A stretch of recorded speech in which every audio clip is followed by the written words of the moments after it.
Muy bien, recuerde que tenemos una prédica pendiente, ¿verdad? ¿Sí se acuerdan? Estábamos terminando esta serie que le llamamos Escuela para Padres y el último mensaje, el mensaje le llamamos, ¿cómo le llamamos? A ver, si yo después de predicar se me olvida de qué hablé, imagínense ustedes, ¿no? Ay, sí, por eso los comprendo, que no se acuerden. ¿Se acuerda que hablamos de jóvenes con propósito, basado en la vida de José? Y ya vimos, teníamos 4 aspectos, de los 4 ya vimos 2. Vimos que estos jóvenes con propósito son los que aprenden a valorar lo que tienen. ¿Recuerdan? ¿Qué le quitaron a José? Su túnica, sus cosas materiales. Le quitaron a sus padres, familia. Le quitaron su libertad en lo emocional, era un esclavo. Y todo esto, ¿verdad? Entonces, a pesar de todo esto, José no se achicó, no se amilanó, no se entristeció, demás. Bueno, yo creo que sí se entristeció, se quejó de alguna manera, pero bueno, eso no fue un asunto permanente para él, sino que él salió adelante. Y nosotros podemos ver que José valoraba de alguna manera lo que se le había quitado y pudimos aplicarlo a que de qué manera nosotros aquí podemos valorar lo que tenemos. Usted puede valorar a sus padres, usted puede valorar la sala para ver una película o su cama en la noche cuando duerme, puede valorar, o se anda quejando. Se puede valorar la ropa que trae ahorita y dices, hay gente que no tiene ropa. Hay gente que no ha desayunado, hasta ahorita no ha desayunado. ¿Y usted ya desayunó? Más o menos. ¿No? ¿Durmió bien? ¿Tranquilo? ¿Con el calorcito qué tal? Siente que está como pollo rostizado dando vueltas, ¿no? Ahí. En su cama. Entonces, valora usted. Ese fue el primer punto. El segundo punto que vimos acerca de José, estoy recordando la prédica pasada, son los que nunca dejan de confiar en Dios. Recuerde que José, la actitud que tomó aún siendo un esclavo, lo vendieron con Potifar, ahí en Egipto, lo vendieron a unos mercaderes que venían ahí y se dedicaban a la venta de esclavos y demás. Entonces lo hicieron esclavo y lo vendieron. Y la actitud que asumió José fue una actitud positiva, una actitud de decir, bueno, está bien, soy un esclavo, pero voy a ser el mejor esclavo. ¿No? ¿Se acuerda? ¿Se acuerda que los jóvenes con propósito son aquellos que nunca dejan de confiar en Dios? Porque José tenía sueños. Y yo les dije, nunca dejen de soñar. Se vale soñar, se vale que en su vida usted ponga los propósitos de Dios y los siga hasta el final, no importa lo que pase, no importa si en el camino usted es esclavo, no importa si en el camino usted lo meten a la cárcel. Lo acusan falsamente a José y le dicen que quiere abusar de la señora de la casa y él dice, no es verdad, eso no es verdad. No es verdad, pues vamos a la cárcel. Y en la cárcel él asumió la mejor actitud porque fue el mejor preso que estuvo al frente de la cárcel y a cargo de todos los presos. El carcelero no tenía que encargarse de nada porque José se hacía cargo de todo. Y ahí él seguía confiando en Dios, tenía la esperanza de que Dios se acordara de él y habían pasado ya varios años. ¿Cuántos dijimos tenía? Más o menos. ¿No? Porque llegó a los 30 años, él llegó a ser el segundo del faraón, a los 30 años aquí, ¿no? Y habían pasado ya como 15 años, aprox, vamos a suponer, 15 años de sufrimiento, 15 años de esclavo, 15 años con aspectos de cárcel y demás. Y él seguía confiando en Dios. Y lo aplicábamos entonces, nosotros apenas sufrimos poquito. Ay, Señor, ¿dónde estás? Ya me abandonaste. Y eso que voy los domingos temprano a la iglesia, voy a los niveles, voy a mi grupo, y eso que soy buen cristiano, buena esposa, y eso que me sujeto, las esposas, ¿no? Y eso que ya me sujeto a mi esposo, ¿no? Es que estamos viendo en el nivel 5 la sujeción de las esposas. Si hay un ambiente tenso ahí. Si nada más Adrián y yo y Manuel, pobrecito Manuel, estaba en un rincón ahí. Y Adrián, pues no lo dejaron hablar, así que nada más estaba yo, les hice el quite a todos los varones. No, ya que lleguen al nivel 5 van a ver, ¿sale? Ahí me platican.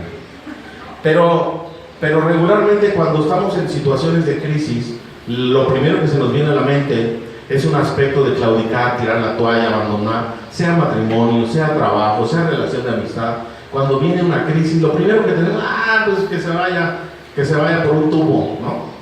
Que terminamos la relación, nos divorciamos, dejo el trabajo, pues ya para qué, ya dejo de servir. Y entonces, regularmente cuando hay momentos de crisis, como que decimos, Dios no está aquí, Dios está lejos, Dios no me escucha, etcétera, etcétera, etcétera. Y por eso nosotros hicimos una comparación de las crisis que vivió José para esos jóvenes con propósito. Los jóvenes creen que no van a sufrir, los jóvenes creen que van a llegar después de la carrera universitaria a un lugar donde son jefes y van a decir lo que tienen que hacer, y como que no tienen aquí en la mente el aspecto de un sacrificio, sufrimiento, menosprecio, vergüenza, trabajo y demás, ¿verdad? Pero regularmente cuando están en las situaciones de crisis es cuando se forma el carácter, es cuando se toman las mejores decisiones. Cuando estamos en situaciones de crisis es el momento para depender de Dios, no olvidarnos de dónde venimos y de quiénes somos, no olvidarnos de que estábamos muertos pero Dios nos dio vida, de que estábamos perdidos y Dios nos encontró. Entonces una actitud de humildad, de sencillez siempre tiene que caracterizar su vida, esté en crisis o no. Su vida tiene que ser caracterizada una vida de sencillez y de humildad. Jamás menosprecie, jamás abuse de la gente, no sea injusto con nadie, y de esta manera Dios le va a bendecir, porque está hablando del carácter cristiano. Y vamos a entrar al tercer punto, lo que leímos hoy. El tercer punto de jóvenes con propósito son los que tienen sabiduría de Dios. Son los que tienen la sabiduría de Dios. Déjeme decirle a los jóvenes, pero en general a todos, adultos, mujeres y hombres, niños y niñas, déjeme decirles, el aspecto de la sabiduría es una situación que proviene de Dios. No se genera con el esfuerzo humano.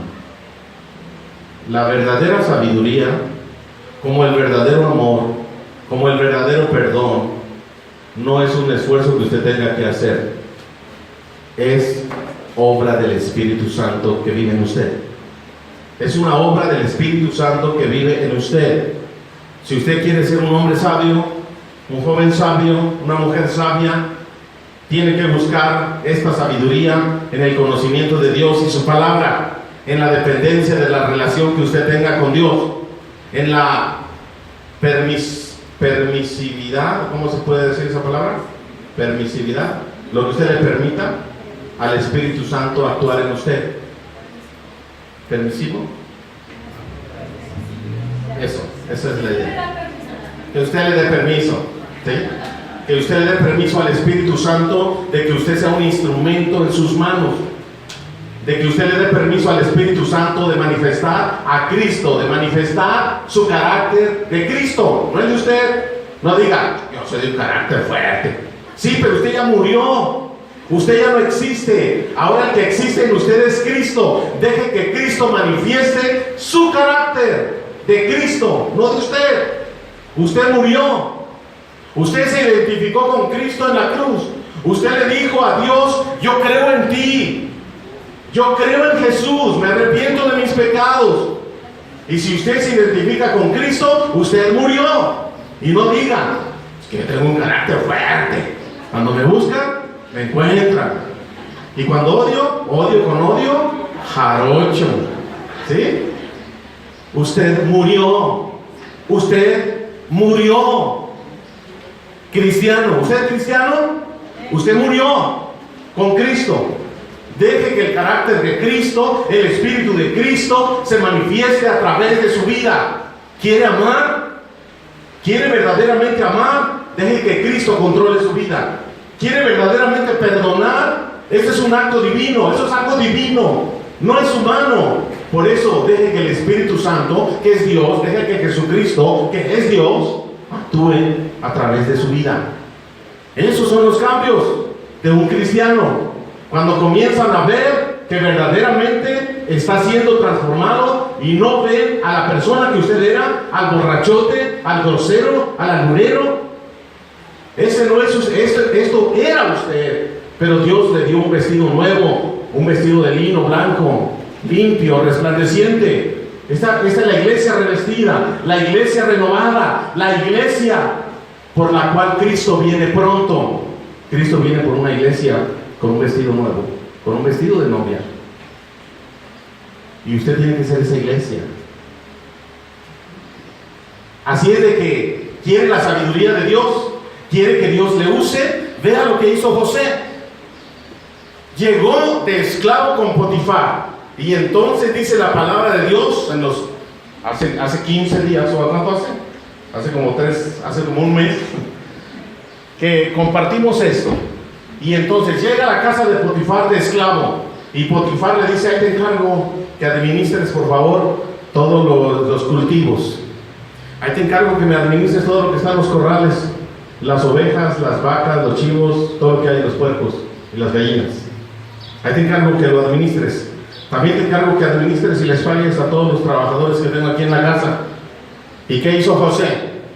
¿Qué dice la palabra? Fíjate lo que dice la palabra. Dios estaba con José. Escucha bien eso, porque yo quiero que hoy tú te preguntes si Dios está contigo. De veras. Una cosa es jugar, otra cosa es tomar en serio la vida cristiana y preguntarle a Dios: Señor, ¿tú estás conmigo? ¿Tú respaldas lo que yo hago? ¿Tú respaldas mis palabras? ¿Tú respaldas mis actitudes que yo tengo todos los días? ¿Tú respaldas mis acciones en el trabajo, en la casa? ¿Tú estás conmigo? José prosperó y Potifar no tenía nada de que preocuparse. Al contrario, dice que todo, desde el momento que José llegó a la casa de Potifar, todo lo que estaba ahí prosperó. Y entonces el cultivo, ¡wow!, fue una cosecha tremenda, los cultivos. Y luego las vacas se reprodujeron. Y luego todo lo que tenía, las personas estaban contentas. Y toda la casa de Potifar prosperó. ¿Pero por qué prosperó? Porque Dios estaba con José.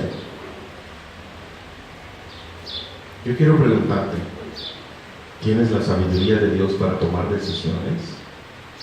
¿Tienes la sabiduría de Dios hoy, domingo 3, estamos a 3 de junio del 2018? Tienes la sabiduría de Dios y puedes decir: Dios está conmigo. Soy sabio para tomar decisiones administrativas con el dinero, con los bienes materiales, con mi vida, con mis emociones, con mis tendencias de aspectos de malos pensamientos, tentaciones, inmoralidad sexual y demás cosas. Yo, en este momento, estoy totalmente dependiendo de Dios y recibiendo la sabiduría de Él.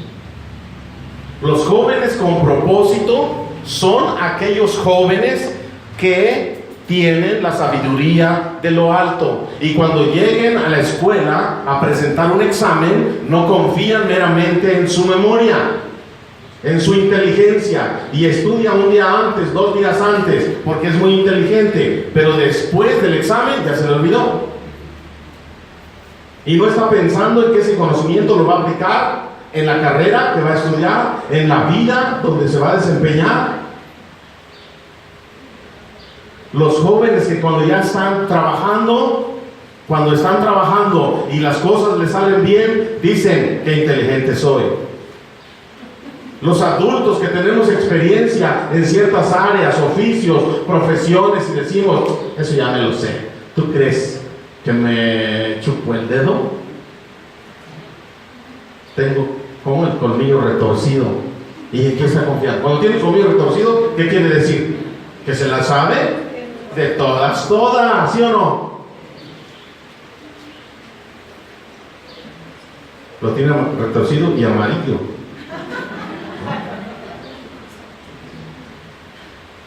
Confiamos en lo que nosotros podemos hacer.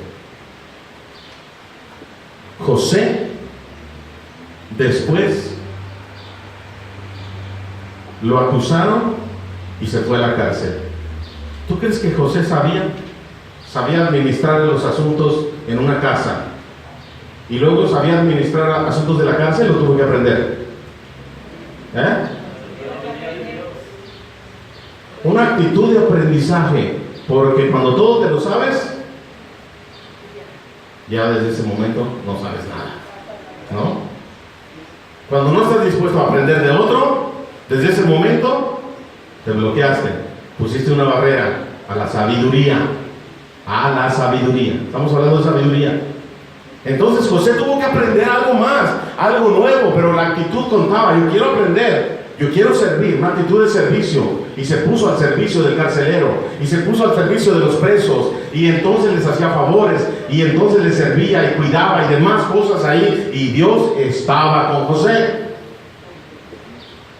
Dios estaba con José. Y ahí entonces le dijeron dos hombres, el copero y el panadero: oye, tuvimos un sueño y así asado, no sabemos qué significa. ¿Tú sabrás, José? Tú sabes, José, tú sabes. Era tanta la influencia que tenía José sobre la gente, que la gente le buscaba y le preguntaba cosas que nadie más podía resolver. José resuelve el sueño de cada uno. Uno desafortunadamente muere, el otro sale libre, y le dice: José, acuérdate de mí cuando estés con el faraón, acuérdate de mí. Esperó. Sabiduría es esperar, jóvenes. Sabiduría es esperar el momento correcto, el momento de Dios. No apresurar las cosas, esperar. Recuerde cuando hablamos, si te ama, se espera. ¿Cuál es la prisa? Para la relación sexual. ¿Cuál es la prisa? Si te ama, se espera. Si no, no es amor, es nada más que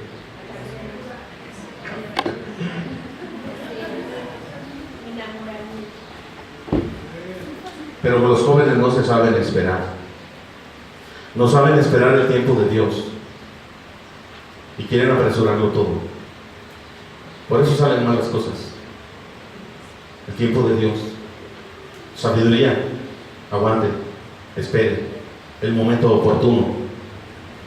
Pareciera que se le habían cerrado las puertas a José, que nada le estaba saliendo bien. Parecía que, aunque la cárcel estaba al frente de los carceleros, pero no era el mejor lugar. Aunque la cárcel sea de oro, o como dice la canción, no deja de ser, aunque la jaula sea de oro, no deja de ser prisión. Ah, sí, eso sí la sabe, ¿no? No deja de, es un dicho. Bueno, es un dicho que lo pusieron en una canción. Y de esta manera entonces José recibe sabiduría de Dios. Espera el momento oportuno. Cuando José interpreta sueños, ¿tú qué crees? ¿Que José era muy inteligente? ¿Que José estaba buscando la manera de cómo resolver? ¿Qué soñaste? ¿Qué soñaste ahí? ¿Soñaste con agua? ¿Qué significará? A ver, vamos a buscar. ¿Soñaste con quién? ¿Con que te morías? ¿O que se moría tu vecino? ¿No? ¿Qué soñaste? ¿Qué significará este sueño? ¿Y usted cree que José andaba ahí buscando los significados de los sueños? ¡No! Simplemente tenía una correcta relación con Dios, escuchaba la voz de Dios, Dios le indicaba lo que tenía que decir, lo que tenía que hacer, y él se sometía a Dios, obedecía a Dios y hacía lo que Dios le mandaba. Y simplemente Dios le dice: el sueño de este copero es esto, el sueño del panadero es este, diles, eso va a suceder. ¿Y qué pasaba cuando José interpretaba un sueño? Sucedía. ¿Por qué? Porque venía de Dios. Porque venía de Dios. Sabiduría de Dios. Cuando entonces le llaman, ¿se acuerdan de que había un hombre que interpretaba sueños? El faraón tiene un sueño y nadie lo puede interpretar. Ni sus brujos, ni sus hechiceros, ni sus consejeros, ni nadie que estaba cerca de él podía interpretar los sueños. Pero se acordaron de que había un joven, ya a los 30 años, que estaba en la cárcel y que interpretó el sueño del panadero.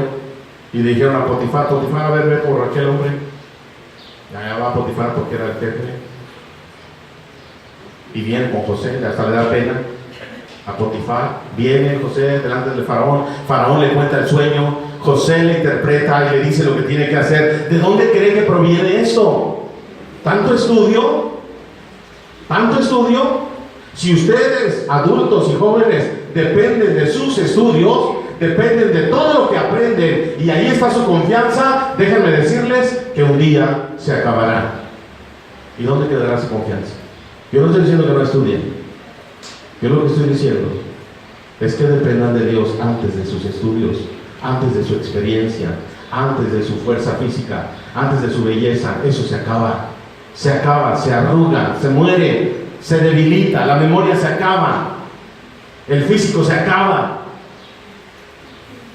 Todo lo que es materialmente y humanamente hablando se acaba, pero la sabiduría de Dios es eterna. Y esa va a permanecer aunque te mueras. Va a permanecer. La sabiduría de Dios, el carácter del cristiano va a ir más allá de lo que tú te imaginas, más allá de la muerte. El carácter, eso es lo que debemos de estar preocupados, ser agradables delante de Dios, no delante de un jefe, no delante de un pastor, no delante de mis padres. Bueno, sí, es importante agradar a honrar a nuestros padres y llevarnos bien con el jefe y estar bien en la iglesia, es importante, pero muchas veces buscamos primero eso antes que agradar a Dios. Y a eso me refiero cuando jóvenes con propósito son aquellos que encuentran la sabiduría en Dios, no en lo que ustedes pueden hacer, no en lo que nosotros podamos hacer, sino en la sabiduría de Dios. Y entonces José le dice al faraón, las 7 vacas gordas son 7 años de bendición, de prosperidad, de lluvia, de fruto, de cosecha, de ganado y demás, ¿verdad? Y luego las 7 vacas flacas de escasez. Así es de que lo que tienes que hacer, que durante los 7 años de prosperidad tienes que juntar y apartar en graneros, construir y demás. ¿Para qué? Para que cuando vengan los 7 años de escasez, de lluvia, de sequía y demás, tengas que comer. Encuentra un hombre, le dice José, y no hay otro mejor que yo aquí. ¿Así le dijo? ¿No? ¿Cómo le dijo? Encuentra a alguien que pueda administrar todo eso que te estoy diciendo. Y el faraón, fíjate, el faraón incrédulo, idólatra, se creía Dios mismo. El faraón que se creía Dios mismo, dice, ¿quién más inteligente? ¿Quién más adecuado que José? Porque en él está el Espíritu de Dios. Así lo dijo Faraón. Ahora, yo pregunto, jóvenes, ¿hay jóvenes aquí? A ver los que tienen un corazón joven. A esos hay más. Ya se me olvidó lo que les iba a preguntar. De ver a tanto joven. ¿Qué les iba a preguntar? Usted estaba diciendo que él tenía el Espíritu de Dios. Ah, sí. A ver, jóvenes. ¿hay jóvenes? No, se me va a olvidar. La gente puede ver en ti el Espíritu de Dios. Los incrédulos, porque hay muchos incrédulos alrededor de ti, ¿sí o no? Hay muchos. Pueden ver en ti una luz de esperanza, de vida, de cambio. Si dicen, si Dios pudo cambiar a David, si Dios lo pudo cambiar a él, que no me puede cambiar a mí. Yo puedo ver en ustedes, la gente diga, yo puedo ver en ti algo diferente. ¿Quién más que tú? ¿Quién mejor que tú para una tarea X? Que te digan así, tú eres la persona que yo estaba buscando para una tarea específica. porque veo en ti al Espíritu de Dios. ¿Qué más necesitas? ¿Quién tiene el Espíritu de Dios aquí? Déjelo fluir, deje que aflore, ¿sí? Deje que salga, deje que se manifieste el Espíritu de Dios que ya vive en usted. Deje que se manifieste y que la gente sepa, que el mundo sepa.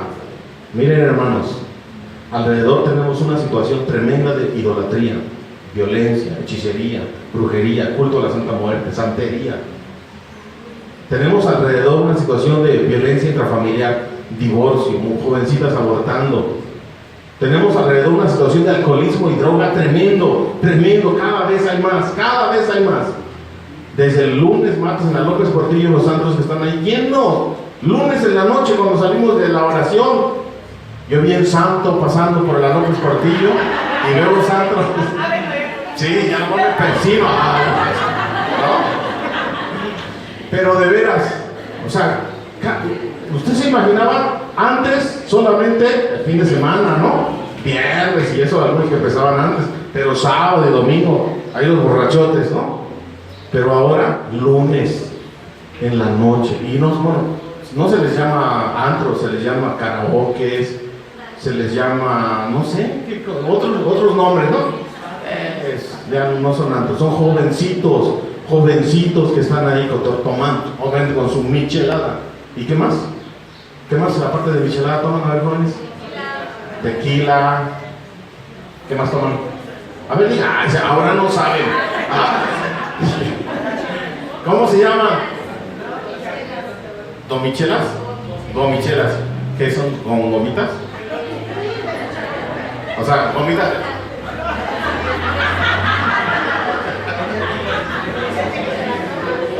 ¿Le dicen a los gomitas? Sí.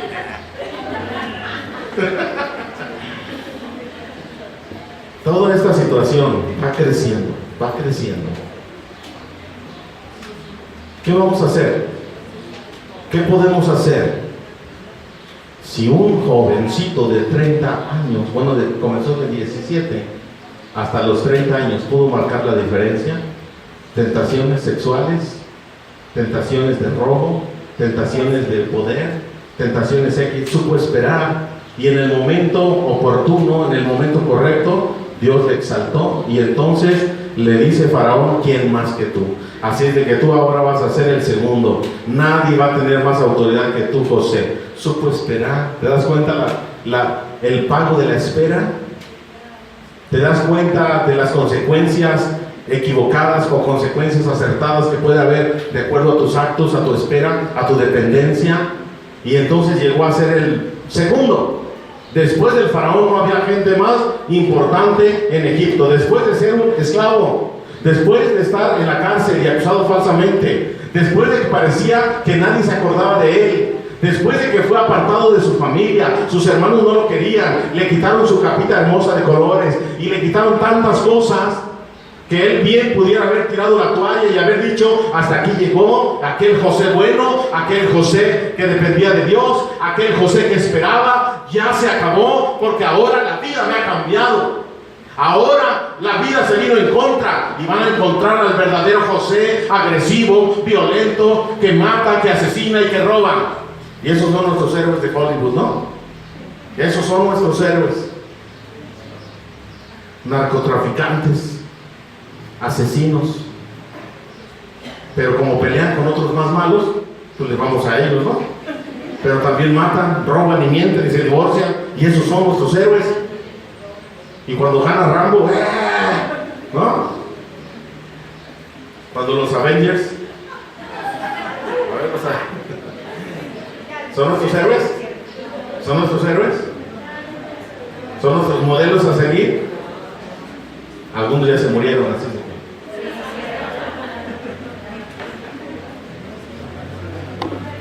Tercer punto: jóvenes con propósito son los que tienen sabiduría de Dios. Y déjame decirte que si José pudo llegar ahí, fue porque dependió de Dios.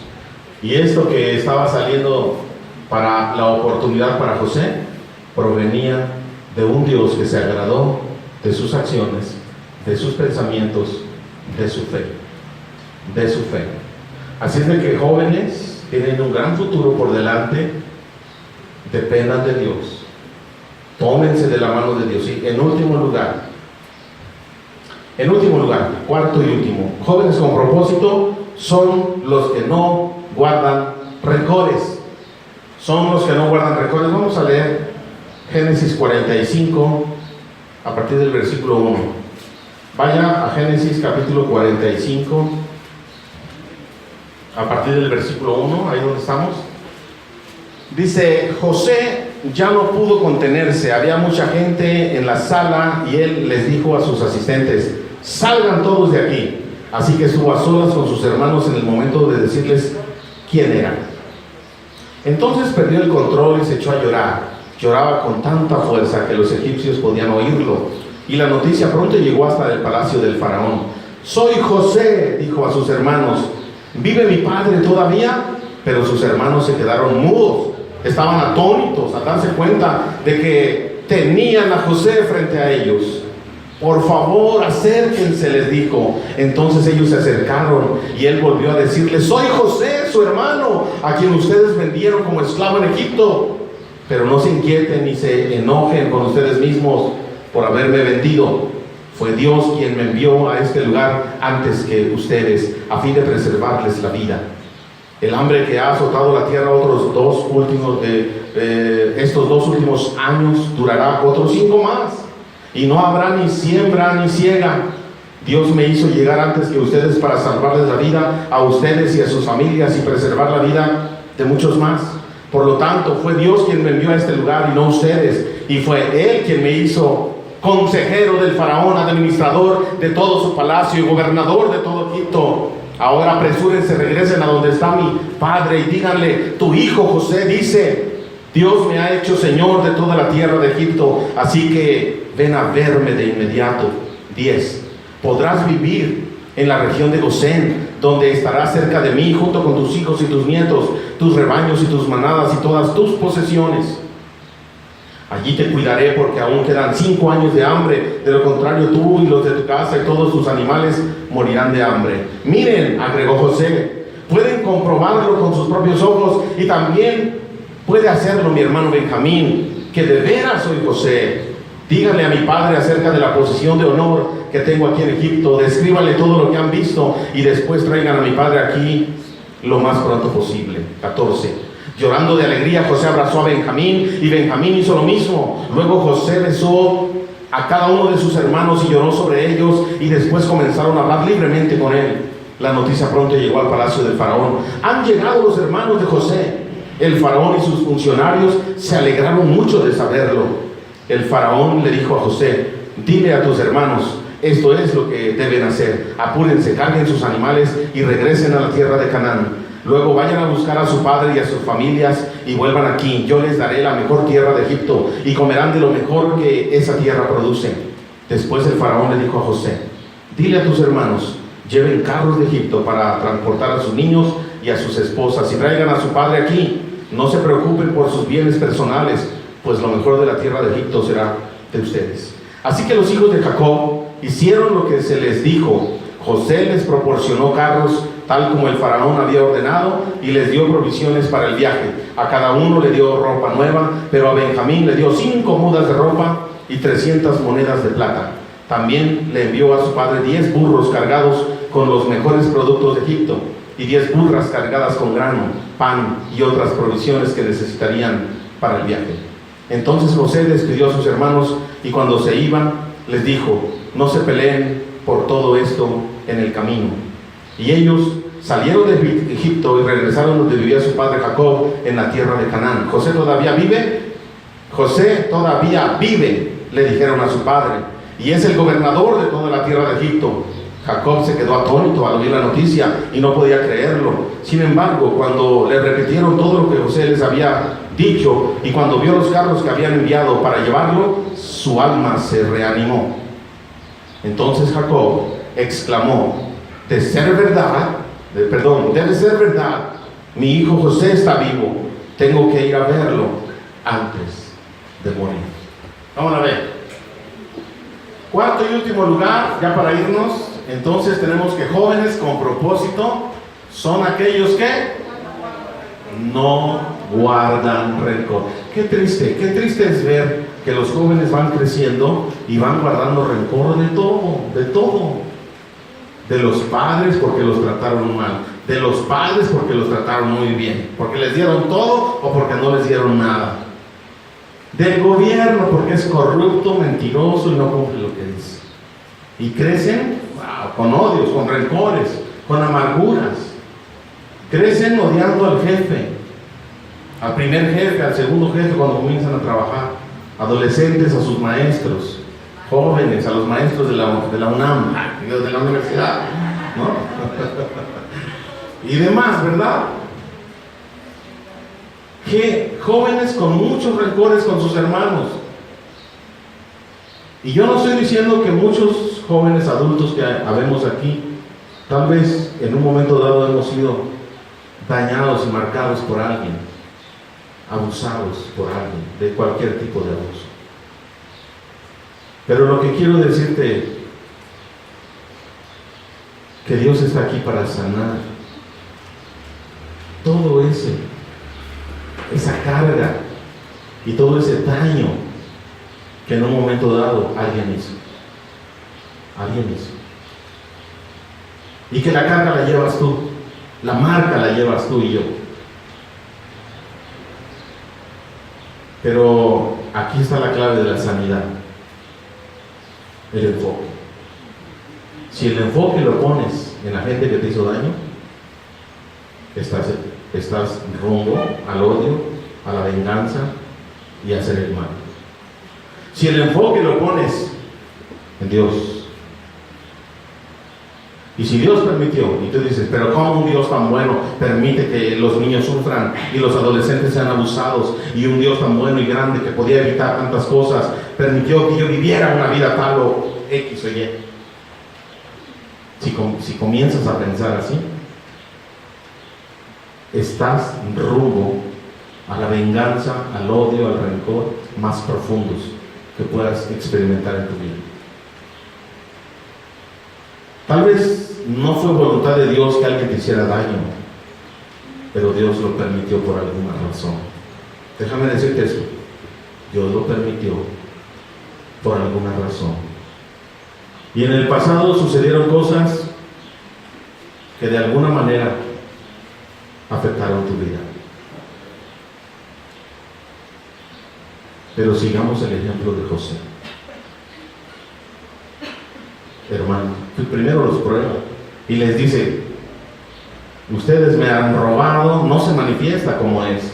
Está probando su corazón, está probando si verdaderamente ellos continúan con una actitud de maldad o están arrepentidos por lo que hicieron y demás, y él trata de escudriñar un poquito ahí, pero a fin de cuentas José no aguanta más. Esto no es su estilo, esta no es la manera en que él quiere vivir, vengándose, dañando a los demás porque le hicieron daño, porque él sufrió, porque fue esclavo, porque él se fue a la cárcel, porque lo acusaron falsamente, porque más de 15 años estuvo sufriendo, y él no está ahí. Ese no es su estilo. El estilo de José es este que podemos ver, y que les dice que ya no aguantó más y se echó a llorar con sus hermanos, y les dijo: ustedes me vendieron, pero yo entiendo que era el plan de Dios. Ustedes trataron de hacerme daño, o me hicieron, no trataron, ¿verdad? Le hicieron daño. Sus hermanos le hicieron daño a José y lo marcaron para toda su vida. Pero José tenía dos opciones: o perdonarlos, o entender que Dios lo estaba usando para algo grande. Que si en un momento dado tu vida ha sido dañada y marcada por alguien, déjame decirte que Dios quiere usarte para algo grande. Cuando dejes el rencor, cuando dejes la amargura, cuando decidas perdonar. Y otra vez, perdonar no es un asunto humano. ¿Quieres perdonar? Y esto es para los cristianos.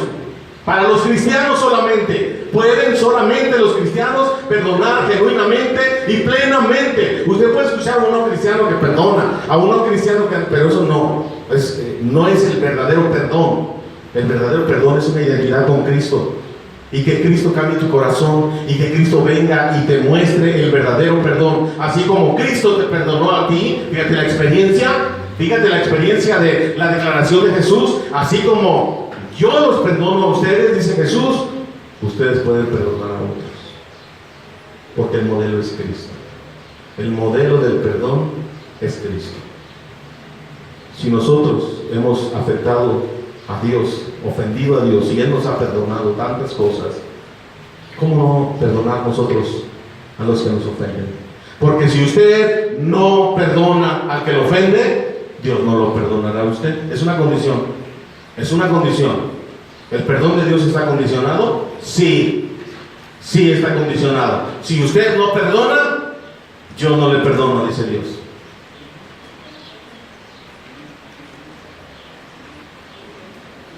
Y José entonces puede entender que el plan de Dios estaba definido de esa manera. Y el plan de Dios: yo te voy a usar, José. Yo te voy a hacer que tengas sueños, José. Yo voy a hacer que tú seas un hombre grande en este planeta. Y después de 4,000 años, la gente está hablando de ti. La gente va a hablar de José. Estamos hablando de José, ¿verdad? Yo voy a hacer de ti un hombre grande, José, pero vas a depender de mí. Y fíjate, voy a ser un hombre grande de ti, por lo tanto, te voy a tener aquí. Nadie te va a hacer daño. Te voy a tener aquí, José. Yo voy a hacer de ti un gran instrumento, por lo tanto, nadie podrá acercarse a ti. ¿Así le dijeron a José? No. Como te voy a hacer un instrumento grande, tienes que vivir una experiencia dolorosa. Qué tremendo, ¿verdad? A veces no queremos ni pensar eso. Experiencias tristes forman carácter.